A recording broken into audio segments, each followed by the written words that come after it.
il est difficile de prédire l'évolution de la situation en Ukraine. D'une part, le retrait américain pourrait, selon certains, diminuer le risque de conflit pour d'autres Européens. Dans leur désespoir et anxiété, ils pourraient tenter d'entrer en Ukraine seuls pour éviter d'être exclus de leur continent. Cependant, indépendamment de cela, gardez à l'esprit que l'ère des guerres est de retour. Nous assistons à un monde plus volatile et dangereux. Et cela est dû à la démondialisation combinée aux nombreuses crises qui éclatent simultanément. Notamment la crise démographique que j'évoque fréquemment sur la chaîne. Et toutes ces crises vont se produire pendant la même période au cours des mêmes décennies et vont entraîner encore plus de guerres. C'est pourquoi dans cette vidéo, je vais vous dire quelles seront les 6 grandes crises militaires les plus probables au cours des 25 prochaines années. Et ce n'est pas que je pense qu'il n'y aura que 6 grandes crises, mais parce qu'à partir de ces 6 crises, nous aurons le risque soit de leur propagation, soit d'une escalade de la violence, ou encore de dérivation vers d'autres conflits. Rappelons qu'il ne s'agit pas d'une prophétie, mais de prévisions basées sur ce qui se passe actuellement. Donc bien sûr, les dirigeants des pays, en voyant les risques, peuvent agir pour changer ces crises, peut-être même en éviter certaines. Mais avant cela, n'oubliez pas de vous abonner à la chaîne et de partager la vidéo avec tout le monde que vous connaissez, pour aider la chaîne Géopolitique Mondiale à continuer de grandir. Cela peut sembler peu, mais chaque fois que vous partagez la vidéo sur d'autres réseaux sociaux, comme WhatsApp, Telegram, Instagram et ainsi de suite. L'algorithme de YouTube diffuse alors plus le contenu de Géopolitique Mondiale. Et n'oubliez pas de nous suivre sur Instagram et Telegram pour rester informé des actualités de géopolitique et de la chaîne. Je suis Cléon Peterson, bienvenue sur Géopolitique Mondiale. Géopolitique mondiale. La première région que je vois se déstabiliser et poser de gros problèmes est le Pakistan. Avec une propagation de cette instabilité vers les régions voisines, notamment l'Afghanistan et éventuellement l'Inde, j'ai déjà expliqué en détail dans une vidéo pourquoi c'est l'une des crises les plus graves et dangereuses au monde. Le gouvernement pakistanais est en risque de rupture depuis au moins 2009. Ce n'est rien de très récent, mais ils tiennent bon, tant bien que mal. En partie à cause de la Chine, en partie à cause des États-Unis, et même en partie à cause de l'Inde, leur principal rival. Mais malgré cette rivalité entre ces 3 pays, la Chine, le Pakistan et les États-Unis, ils reconnaissent tous que le potentiel disruptif d'une grande crise pakistanaise enflammerait encore plus le Moyen-Orient, l'Inde et pourrait même avoir des répercussions en Asie du Sud-Est. La Chine a surtout besoin du Pakistan, son principal allié, contrairement à ce que pensent beaucoup, ce n'est pas la Corée du Nord. Principalement en raison de la route de la soie et de la politique de containment envers l'Inde. Cela fait que les Chinois comprennent aussi qu'une instabilité en Chine peut enflammer toutes les régions autour de ces zones si sensibles, du Xinjiang au Tibet.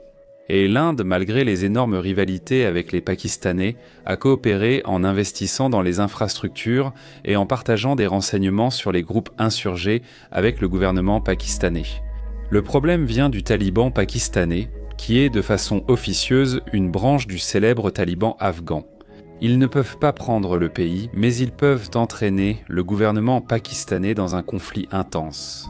Cela risque d'user la machine gouvernementale pakistanaise, déjà sur la corde raide depuis plus de 10 ans. Surtout alors que les talibans d'Afghanistan menacent non seulement de soutenir le groupe pakistanais, mais aussi même d'attaquer directement. Et n'oubliez pas l'énorme quantité d'armes et d'équipements militaires abandonnés par l'OTAN en Afghanistan.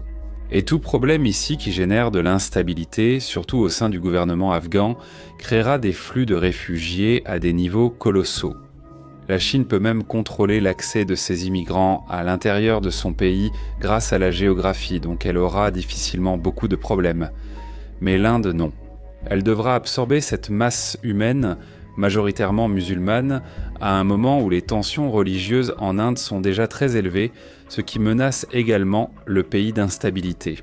Cette vague humaine peut déstabiliser ou créer une énorme pression pour les Indiens.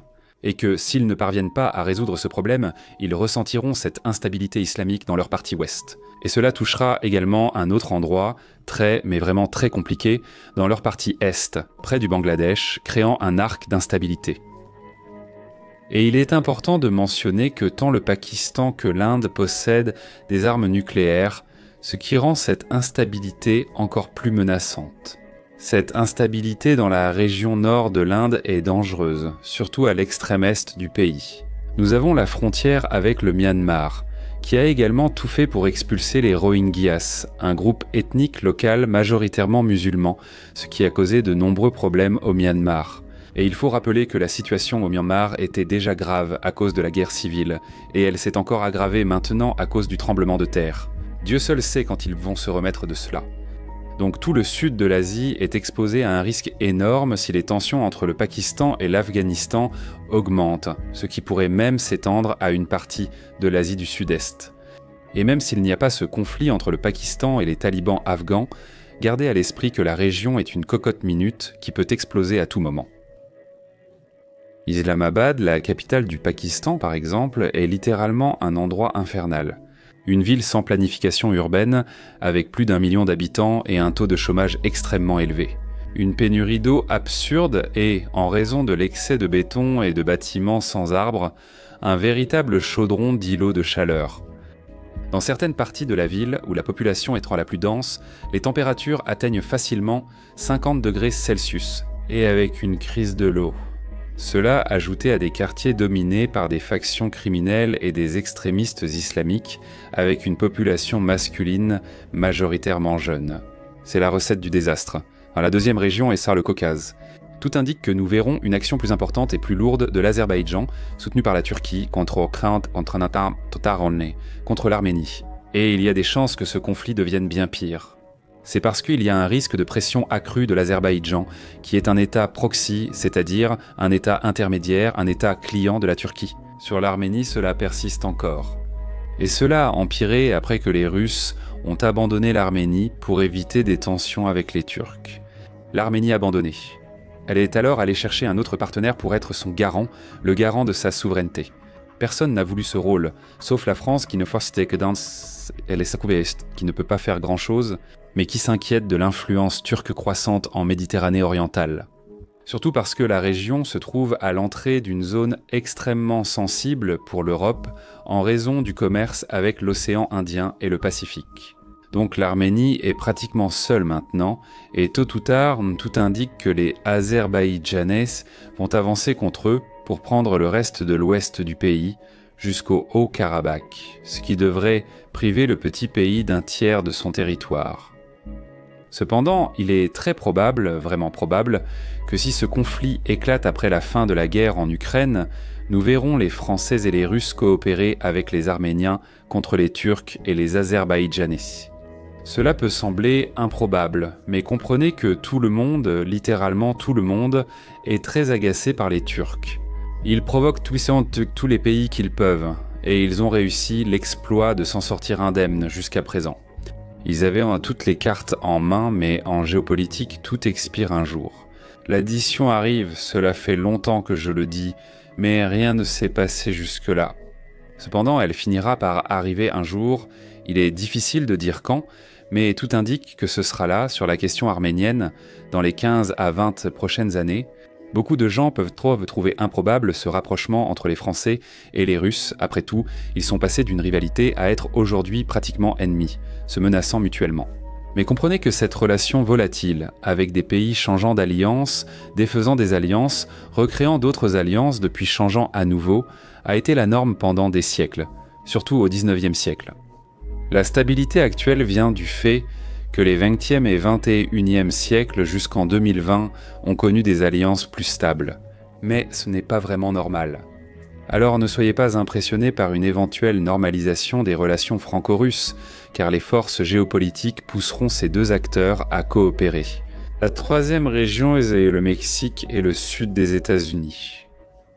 C'est parce que, malgré les paroles dures de Donald Trump, le président des États-Unis, contre les cartels et leur inscription sur la liste des groupes terroristes, en pratique, nous voyons peu d'actions. En effet, la situation du Mexique s'est dégradée au fil des décennies, avec aujourd'hui des régions entières échappant au contrôle de l'État, avec des sicaires et des soldats du crime mieux équipés. Cela dépasse les forces de sécurité mexicaines, sans parler des forces non policières ou de l'armée. Il n'y a pas de perception d'amélioration à long terme.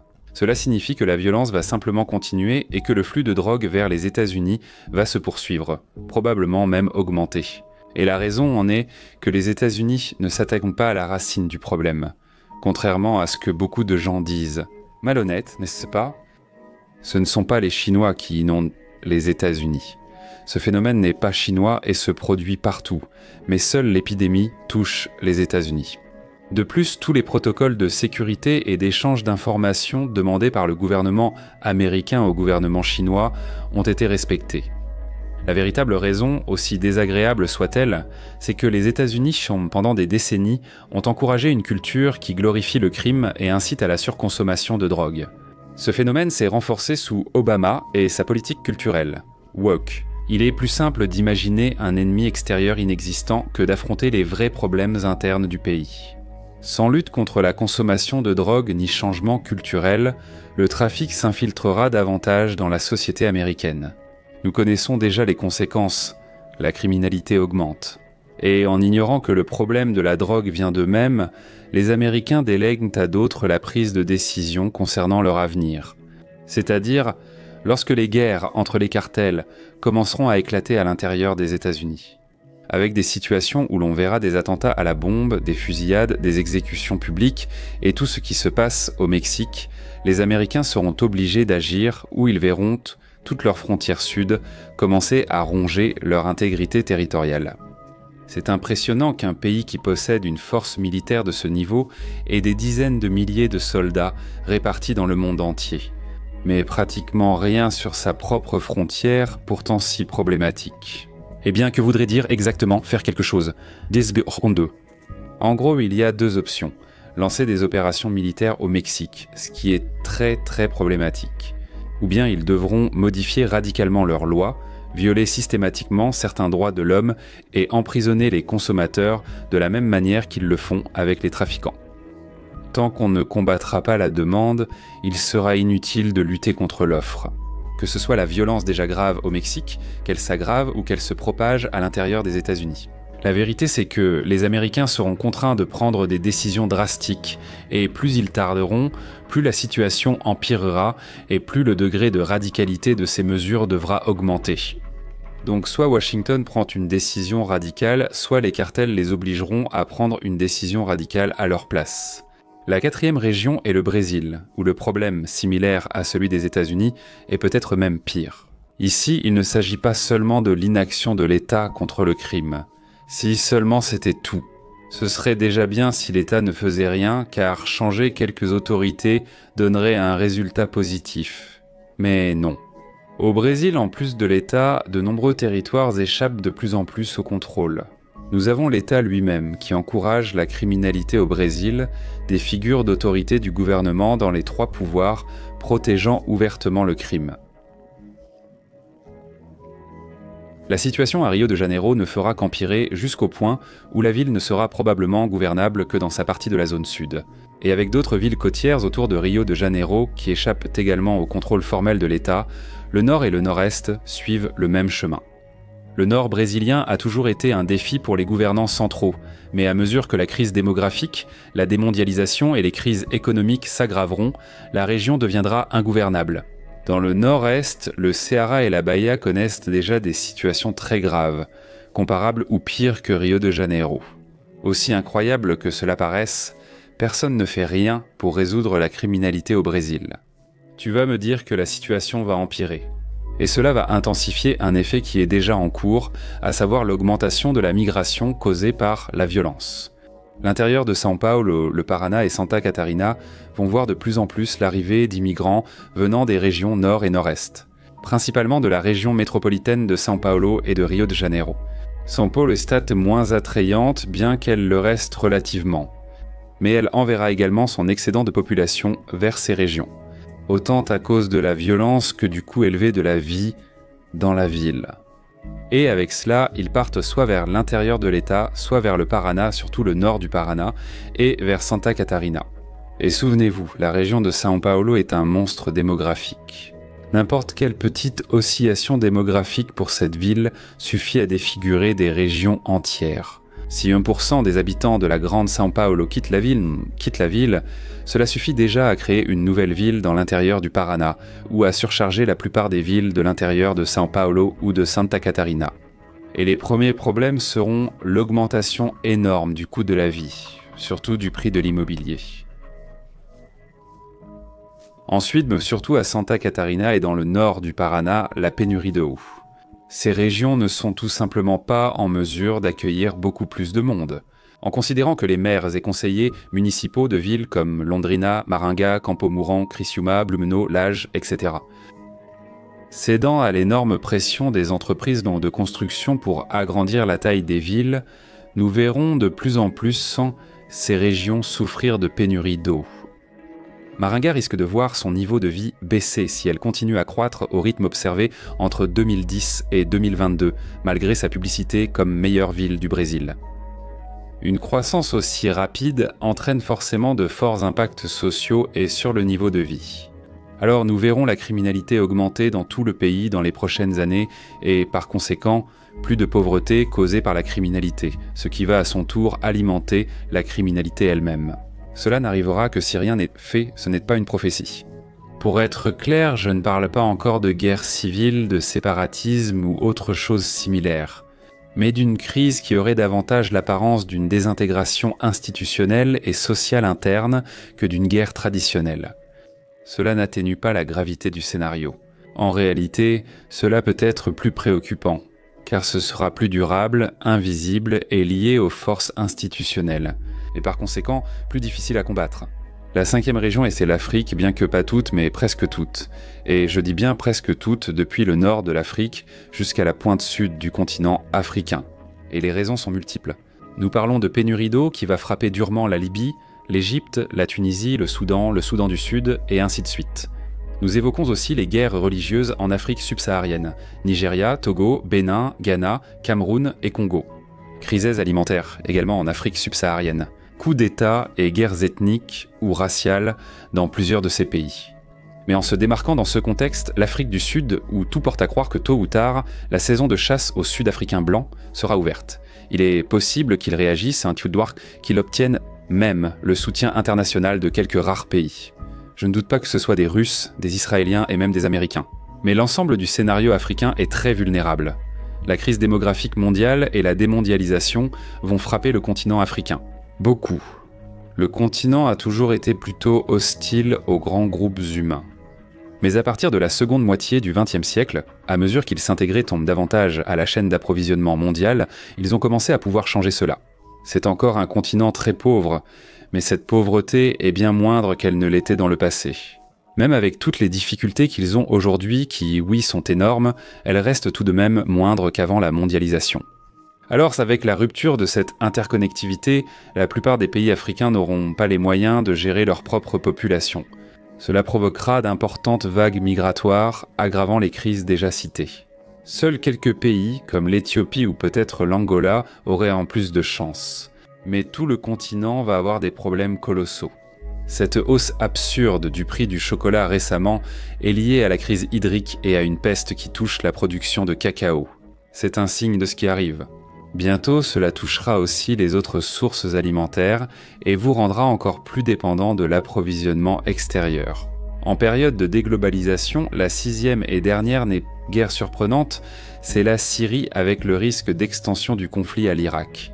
C'est sans doute la seule région où la plupart des analystes partagent mon avis. La Syrie reste instable, malgré ce qu'affirment les médias européens. Israël collabore avec la Russie pour limiter l'influence turque. L'Iran, pour l'instant, est en retrait dans la région, mais il finira par se réorganiser pour y revenir. Donc tout le territoire syrien continuera d'être le théâtre d'affrontements localisés. Le problème, c'est que cela a un énorme potentiel d'atteindre l'Irak, avec un peu de chance seulement le nord de l'Irak. Mais il est fort probable que ce soit tout le pays, qui a déjà un gouvernement excessivement affaibli. Selon la façon dont la situation évolue ici, ajouté à d'autres problèmes mondiaux, surtout ce qui se passe là-bas dans le Caucase, on pourrait voir cela commencer à se propager à l'intérieur de la Turquie et à l'ouest de l'Iran. Et les chances que cela arrive ne sont pas si faibles, car les deux pays ressentent déjà les effets de la crise démographique. Dans le cas turc même, la démographie indique que les Turcs eux-mêmes pourraient ne représenter que la moitié de la population du pays. Alors nous aurons un changement très important et très profond en Turquie. Cela, ajouté à l'instabilité en Syrie et en Irak, ainsi qu'à la compétition avec Israël et la Russie, peut finir par épuiser les Turcs. Ironiquement, je ne mentionne aucune de ces régions traditionnelles dont tant d'analystes parlent comme étant inévitables. Une guerre comme entre la Corée du Nord et du Sud, la Russie et les pays baltes, ou l'invasion chinoise de Taïwan. Malgré tout, je pense que ces régions sont moins susceptibles de connaître une grande crise interne ou même une guerre, justement à cause du risque qui maintient les pays concernés en état d'alerte et, par conséquent, plus attentifs et proactifs face aux crises. De plus, la région de l'Asie du Sud-Est et de l'Est, à moins d'une surprise, devrait rester une région stable, sans grandes fluctuations ni surprises. Malgré la crise démographique, ils deviendront probablement le nouveau centre économique mondial. Et la péninsule arabique, qui m'inquiétait il y a peu, je l'aperçois désormais autrement. Malgré l'extrême vulnérabilité interne et l'exposition aux risques mondiaux, surtout l'Arabie Saoudite elle-même, qui est le plus grand pays de la péninsule arabique, a réussi, et même avec beaucoup de succès, à manœuvrer le. Cela grâce à un grand pragmatisme dans les relations extérieures, que ce soit par une surveillance apparemment stricte des problèmes internes. Je doute comment le Qatar, Bahreïn ou les Émirats arabes unis aient bientôt de gros problèmes. De plus, ils ont adopté des réformes très efficaces qui pourraient permettre à la région de prospérer encore davantage à l'avenir, devenant peut-être même l'un des pôles économiques mondiaux. Donc pour l'instant, je ne vois aucune menace vraiment importante. Dans un monde aussi instable, tout peut changer chaque semaine. Merci à tous, j'espère que cela vous a plu et un merci tout particulier au super membre Lucas Silva de Sousa et les Portes de la Ville. N'oubliez pas de vous abonner à la chaîne et de partager la vidéo avec tous vos proches. Cela aide beaucoup la chaîne à rester en vie. À bientôt pour la prochaine vidéo.